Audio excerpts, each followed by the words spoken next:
pensées et nos émotions. Je ne sais pas si vous avez remarqué, mais elles influencent grandement nos actions, nos comportements dans notre vie et impactent aussi beaucoup, influencent beaucoup notre santé globale.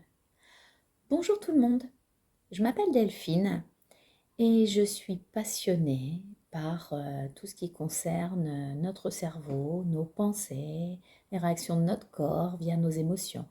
Et j'ai à cœur d'accompagner les personnes à retrouver une meilleure entente et compréhension de soi pour retrouver du bonheur, du bien-être et du bien-vivre avec plus de légèreté et d'épanouissement dans leur vie. Je compte sur vous pour me dire si vous avez aimé cette vidéo en la likant et aussi votre commentaire qui m'aidera à améliorer ce que je peux vous proposer pour toujours vous apporter un meilleur service. Dans la vidéo d'aujourd'hui, je vais vous parler de l'importance de la concentration.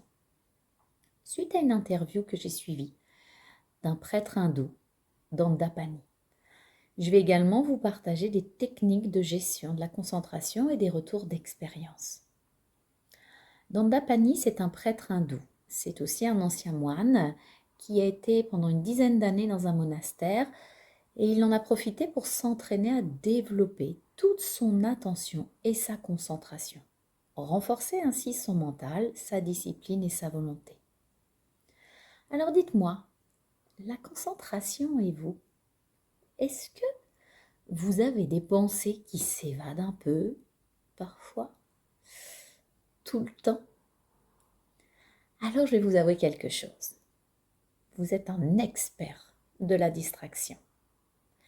Cette distraction qui divise votre attention et réduit votre performance. Et oui. Pourtant, c'est important de se concentrer dans la vie quotidienne, que ce soit pour le travail, les études ou bien même les loisirs. J'entends souvent des personnes me dire « Oh là là là là, mais j'en ai plein la tête. Mon mental n'est jamais en pause. J'ai toujours 15 000 pensées qui tournent. » Alors à ce moment-là, leur parler de lâcher prise, du moment présent, de pleine conscience, de méditation, c'est effectivement très compliqué. Et j'ai comme réponse à la place, oh là là là là, mais c'est très difficile ce que vous me demandez, j'y arriverai jamais. De toute façon, ça fait partie de moi, j'ai toujours été comme ça, et j'en passe. Pour autant, je suis tentée de répondre, et je réponds parfois, mais ça s'apprend. C'est comme lorsqu'on a envie de jouer de la guitare, du piano, de conduire ou d'apprendre un métier. Enfin, faut s'entraîner. C'est en pratiquant qu'on devient bon. Vous n'êtes pas d'accord avec ça?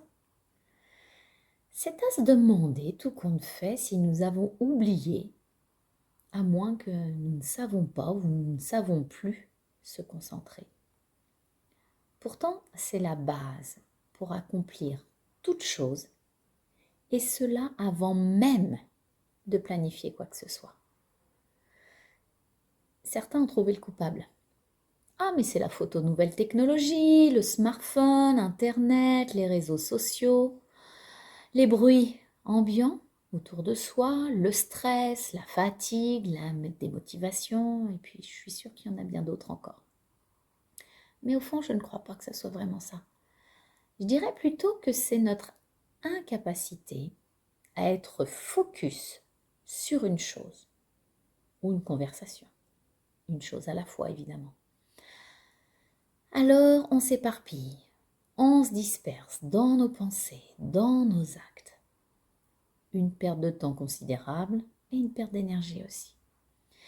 Quant aux répercussions, alors là, quand on s'y attarde, ça peut poser quelques problèmes au niveau de la santé mentale, de la santé physique. On sent une augmentation du stress et puis aussi la fatigue faisant une baisse de productivité. Mine de rien, quand on regarde tout ça, c'est pas très encourageant. Et quand on y pense, je me dis que personne ne nous a appris à nous concentrer. Au contraire. Combien de fois avez-vous entendu moi je peux vous le dire, combien de fois j'ai entendu ou même pu dire à mes enfants, concentre-toi un peu. J'ai un de mes fils pour qui c'était très, très difficile d'être attentif plus de quelques minutes. J'ai vraiment eu l'impression de m'acharner à lui dire d'être plus concentré.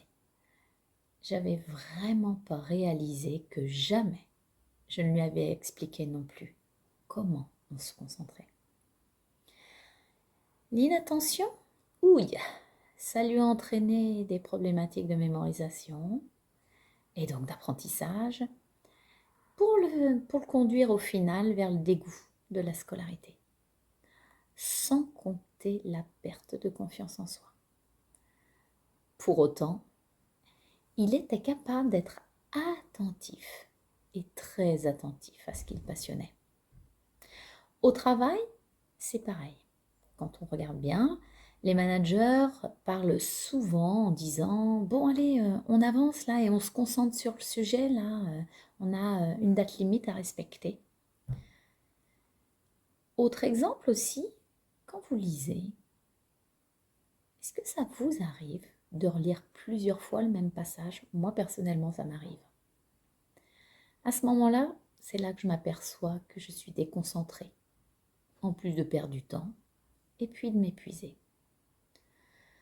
Donc, pour développer la compétence et la concentration, il faut la pratiquer, s'entraîner encore et encore pour la maîtriser et devenir un jour, je vais vous le dire, un expert de la concentration.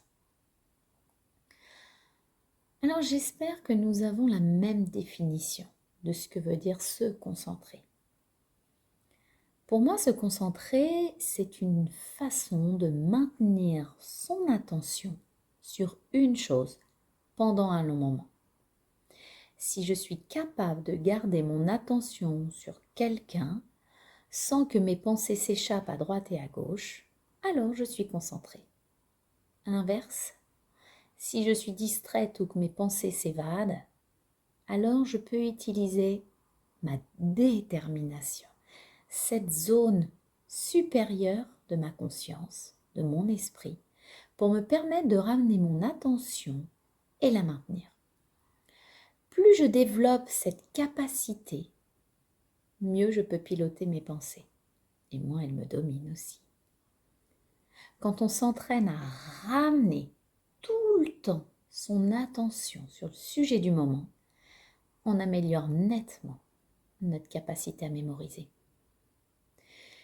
Et puis, vous allez me dire, oui, c'est bien beau Delphine, mais on fait ça comment? Eh bien, il y a des techniques pratiques pour limiter la distraction et favoriser la concentration. La méthode Pomodoro de gestion du temps. Je ne sais pas si vous en avez entendu parler. Pomodoro, ça veut dire en italien tomate. Donc en fait, c'était un minuteur de cuisine. Et l'idée, c'était de dire, en le mettant sur 25 minutes, ça correspondait au temps de travail. Et ensuite, on le mettait sur 5 minutes pour un temps de pause. Ça permettait de faciliter la concentration. Il y a d'autres techniques comme la priorisation de tâches, l'aménagement de l'environnement, et oui. Être attentif aux nuisances sonores qui nous entourent et voir comment on peut y remédier. Être attentif aux nuisances visuelles, effectivement, si l'on est près d'une baie où il y a énormément de passages, de sources de distraction, ça ne favorise pas la concentration. La méditation aussi est une autre technique et il y en a encore et encore. Et puis, il y a des petites astuces individuelles. Mettre en silencieux toutes les notifications. Planifier aussi des périodes dédiées sans interruption. Et puis, il y en a d'autres encore. Alors, c'est vraiment important de travailler sur notre attention pour améliorer notre faculté de se concentrer et puis faciliter ainsi nos apprentissages et contribuer surtout à une meilleure santé, déjà mentale. Alors arrêtons de faire plusieurs choses à la fois. C'est vrai qu'on pouvait en être fiers. Ne dit-on pas que les femmes peuvent faire plusieurs choses à la fois, mais à quel prix tout compte fait? Donc arrêtons de faire plusieurs choses à la fois. Et ainsi, on éloignera de plus en plus l'épuisement mental. En fait, je voulais vous dire aussi autre chose. Pratiquer la concentration, ça n'est pas une question d'âge, hein, car vous y gagnez tellement à retrouver un confort d'esprit pour mieux vivre vos années futures. Alors je me demande maintenant que vous avez écouté cette vidéo, comment vous allez passer à l'action? Si vous recherchez une personne pour vous y aider, n'hésitez pas à aller consulter mon site www.l'essencedubienêtre.fr. Il s'affiche là sur votre écran, ou appelez-moi. Je vous recommande aussi un livre très sympathique à lire. C'était On est foutu, on pense trop du docteur Serge Marquis. Pour apprendre à se libérer de ce pensouillard, le hamster. Et puis, peut-être que cette vidéo n'était pas faite pour vous, mais peut-être aussi qu'elle vous aura fait penser à une personne qui aurait besoin d'entendre cette vidéo-là. Alors, sentez-vous à l'aise de la lui partager. J'espère que vous aurez trouvé de la valeur. Je vous dis à bientôt. Prenez bien soin de vous. Lumineusement vôtre. Bye.